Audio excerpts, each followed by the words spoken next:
Testing of Hyundai HGN32 air circuit breaker. The basic settings will be set by the customer.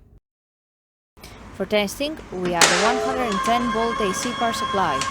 At first, we trip the breaker manually.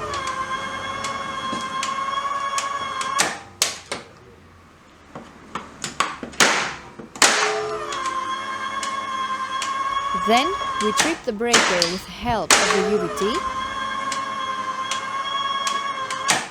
Next, we perform a short-term delay test and the breaker trips almost instantly. Lastly, we perform a long-time delay test and the breaker trips after about 15 seconds.